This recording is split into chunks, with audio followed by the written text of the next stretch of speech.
नमस्कार। आज से पूरे 1.5 महीना पहले लगभग 1 जून के आसपास हम लोगों ने अनुमान लगाया था जब लॉकडाउन ख़त्म हुआ, दिल्ली में तेज़ी से कोरोना के केसेस बढ़ रहे थे, तो केंद्र सरकार ने एक फार्मूला बनाया हुआ है ये अनुमान लगाने के लिए कि आज जिस गति से केसेस बढ़ रहे हैं या कम हो रहे हैं उसके हिसाब से अगले महीने कितने केस हो जाएंगे, फिर अगले महीने कितने केस हो जाएंगे, ताकि उसकी तैयारी की जा सके।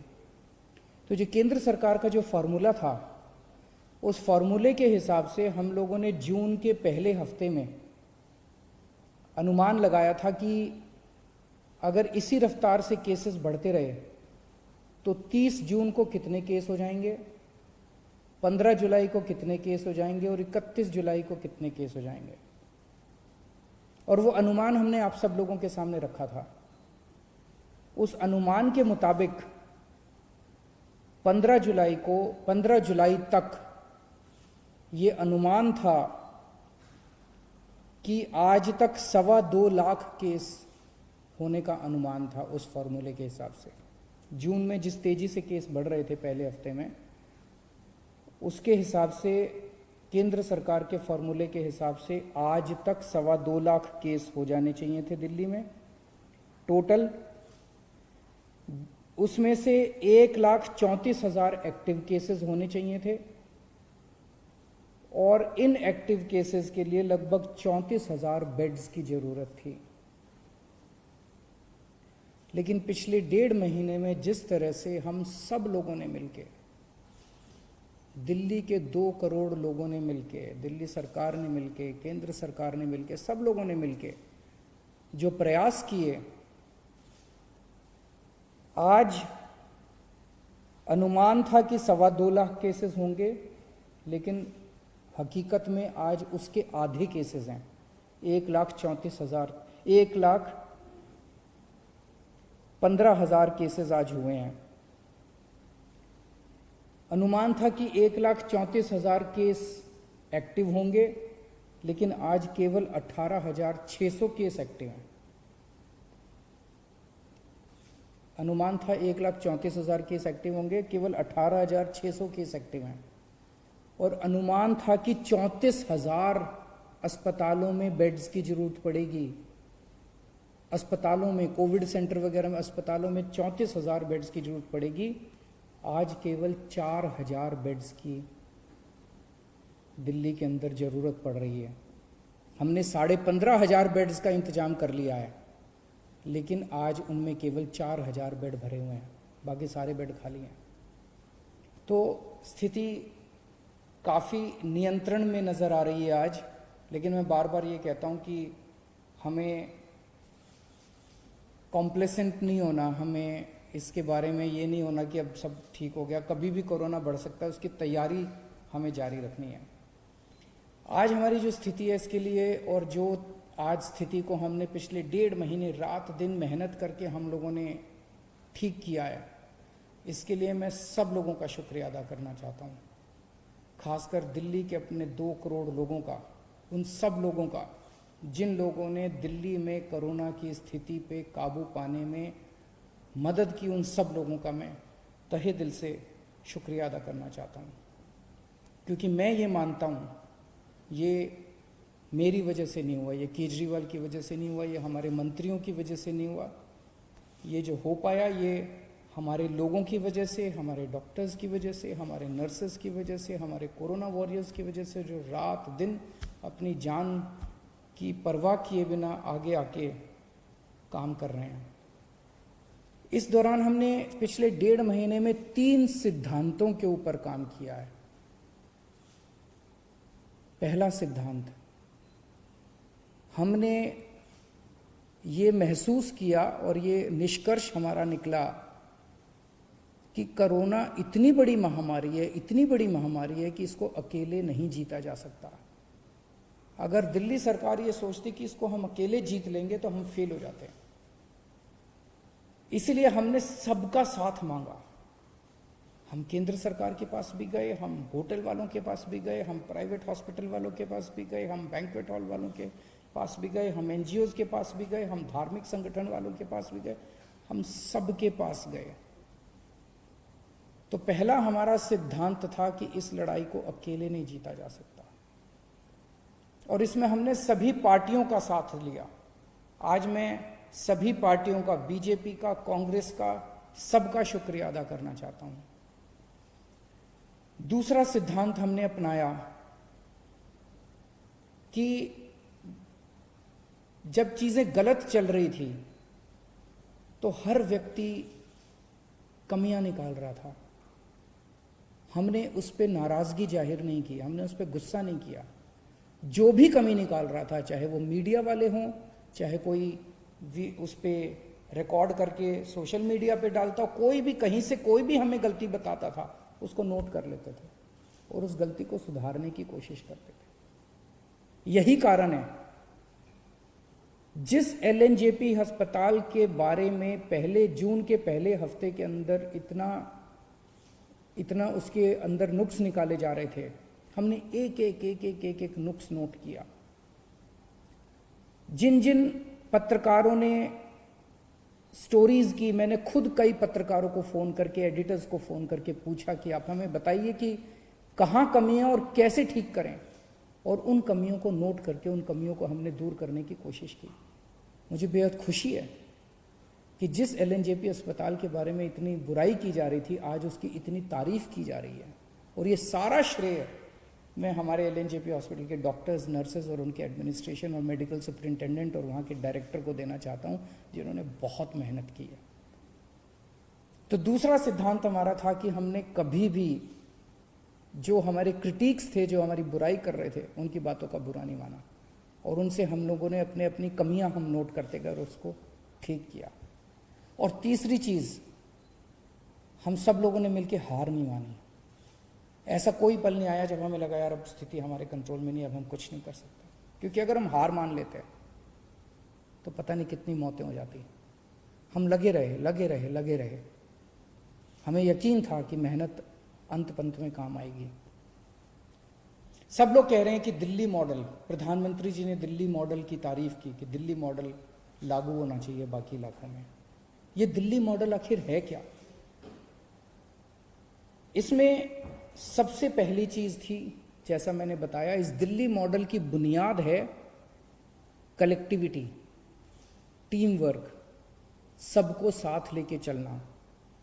तो हम लोग बैठे और हमने पूरी प्लानिंग की कि कहाँ कहाँ क्या क्या करने की ज़रूरत है, कहाँ कहाँ किस किस चीज़ की ज़रूरत है। और उस प्लानिंग में जहाँ जहाँ हमें लगा कि ये कमी है और ये हमारे पास नहीं है, ये किसके पास है, हम उसके पास गए और उससे मिन्नतें करी और हम मदद लेके आए। जैसे टेस्टिंग कम हो रही थी, हम टेस्टिंग बढ़ाना चाहते थे, लेकिन हमारी कैपेसिटी थी, दिल्ली के अंदर मैक्सिमम 10,000 टेस्ट हो सकते थे। हमने केंद्र सरकार से मदद मांगी, केंद्र सरकार ने हमारी मदद की। केंद्र सरकार ने हमें एंटीजन, सबसे पहले एंटीजन टेस्ट दिल्ली के अंदर शुरू किए गए। केंद्र सरकार ने शुरुआती टेस्टिंग किट्स हम लोगों को दी और हमने एकदम से 20,000 22,000 टेस्ट करने चालू कर दिए दिल्ली के अंदर। तो कलेक्टिविटी, टीम वर्क हमारा इस दिल्ली मॉडल का सबसे पहला सिद्धांत था। दूसरा जो सबसे इंपॉर्टेंट चीज थी, होम आइसोलेशन। लोगों के मन में डर था, आज भी पूरे देश के अंदर, पूरी दुनिया के अंदर लोगों के मन में डर है कि कोरोना हो गया। एक तो कोरोना का डर है कि कोरोना हो गया तो पता नहीं क्या होगा, और दूसरा डर होता है कि कोरोना पॉजिटिव आ गया तो सरकार उठा के क्वारंटाइन सेंटर में डाल देगी, सरकार उठा के हमें किसी और सेंटर में, आइसोलेशन सेंटर में कहीं डाल देगी, अस्पताल में डाल देगी। लोगों के मन में ये डर था, क्वारंटाइन सेंटर का डर था, आइसोलेशन सेंटर के डर थे। जब हमने होम आइसोलेशन शुरू किया और होम आइसोलेशन का एक्सपीरियंस हम लोगों ने बहुत कंफर्टेबल कर दिया। हमारी डॉक्टर्स की एक टीम जो होम आइसोलेशन में सबसे पहले उनके घर जाती है, उनको सारा बता के आती है कि आपको ये एहतियात करना है, इस कमरे में रहना है, ये टॉयलेट है आपका।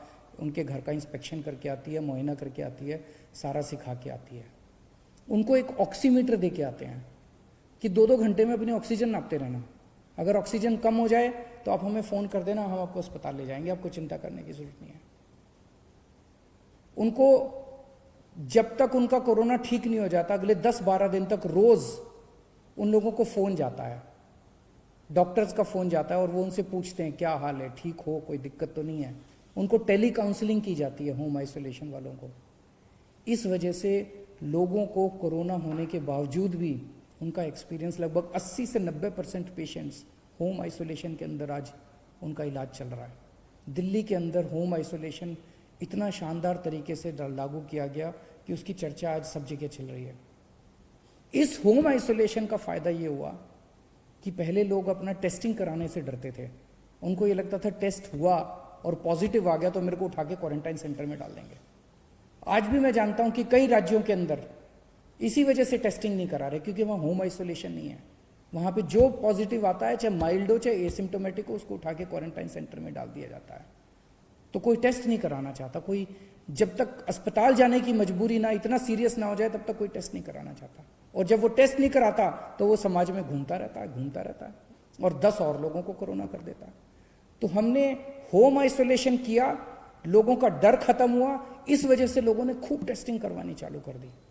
अब हम टेस्टिंग कर रहे हैं बहुत एग्रेसिव लेवल पे। पहले 5,000 टेस्ट हो रहे थे, अब 20-22 हज़ार टेस्ट डेली हो रहे हैं। 22,000-23,000 टेस्ट डेली हो रहे हैं। और हम टेस्ट करते हैं, जिसको कोरोना मिलता है उसको आइसोलेट कर देते हैं, जिसको कोरोना मिलता है उसको आइसोलेट कर देते हैं। दिल्ली में मौत के आंकड़े काफी कम हो गए हैं। जून के महीने में 100 से ऊपर मौतें होने लगी थी प्रतिदिन। कुछ दिन ऐसे थे जिसमें 100 से ऊपर मौत हुई थी। अब 30-35 मौत डेली हो रही हैं। ये भी नहीं होनी चाहिए, इसको ठीक कर रहे हैं और कम करेंगे। लेकिन मौत को कम करने के लिए हमने एक अभियान पूरा उसका प्लानिंग की, और उस प्लान के कंपोनेंट थे। हमने देखा कि मौत क्यों हो रही है, तो देखा सबसे पहले टेस्टिंग है। कई लोगों का टेस्ट टाइम पे नहीं हो पाता, और जब तक टेस्ट होता है तब तक उसकी मौत हो जाती है। तो हमने टेस्टिंग अब इतनी बढ़ा दी है कि लोगों को टेस्टिंग करने में कोई दिक्कत नहीं आ रही है, तुरंत टेस्ट करवा रहे हैं लोग। दूसरा हमने देखा एम्बुलेंस की दिक्कत हो रही थी। शुरू में लोगों को एम्बुलेंस नहीं मिल पा रही थी, एम्बुलेंस की कमी थी। आज हमने इतनी एम्बुलेंस का इंतजाम कर लिया है कि किसी को भी अब रिजेक्ट नहीं किया जाता, मना नहीं किया जाता। 100% लोगों को, एक व्यक्ति जो फोन करता है उसको एम्बुलेंस पहुंचती है। पहले एम्बुलेंस पहुंचने में 2-2 घंटे लग जाते थे, आज आधे घंटे के अंदर फोन करो और आधे घंटे के अंदर एम्बुलेंस पहुंचती है। तीसरा हमने देखा कि एम्बुलेंस जब मरीज को अस्पताल लेके जाती है, अस्पताल के बाहर उसकी सारी औपचारिकताएं पूरी करने के लिए 2-2, 3-3, 4-4 घंटे लग जाते थे। एम्बुलेंस में बैठा रहता था मरीज। मीडिया वालों ने कई ऐसी स्टोरीज की कि 3 घंटे तक मरीज एम्बुलेंस के अंदर बैठा रहा, वहां उसकी मौत हो गई। अब हमने ये इंतजाम कर दिया कि एम्बुलेंस जाएगी, सबसे पहले मरीज को अस्पताल के अंदर ले जाके एक होल्डिंग एरिया बना दिया हमने। होल्डिंग एरिया में उसको ऑक्सीजन दो, उसके बाद उसके कागज भरो, कागजी कार्रवाई बाद में हो जाएगी। सबसे पहले अस्पताल के अंदर एम्बुलेंस पहुंचते उसको होल्डिंग एरिया में ले जाया जाता है। फिर हमने बेड्स के इंतजाम किए। जून के महीने में अस्पतालों में बेड्स की कमी हो गई थी। 1 जून को दिल्ली में 4100 बेड थे। आज दिल्ली में 15,500 बेड्स हैं। 4 गुना बेड्स का इंतजाम कर दिया 1 महीने के अंदर।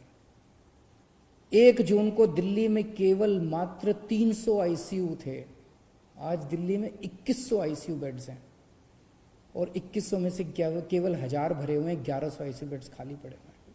तो बहुत मैसिव लेवल पे हमने बेड्स का और आईसीयू बेड्स का एक्सपेंशन किया, जिसकी वजह से आज लोगों को ये भरोसा है कि अगर अस्पताल जाना पड़ा तो बेड्स की कमी नहीं है, आईसीयू की कमी नहीं है। और एक जो प्लाज्मा थेरेपी हमने शुरू की, सबसे पहले दिल्ली में प्लाज्मा के ट्रायल्स किए गए, उसके बहुत अच्छे नतीजे आए। उसके बाद अब हमने प्लाज्मा बैंक शुरू किया है, और जिसको प्लाज्मा चाहिए उसको वहाँ से प्लाज्मा मिलता है।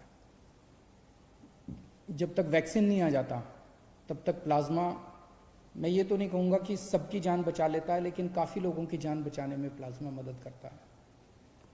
अंत में केवल इतना कहना चाहूँगा, जून के मुकाबले आज हम बेहतर स्थिति में हैं, लेकिन इसका मतलब ये नहीं है कि जंग जीत ली गई है।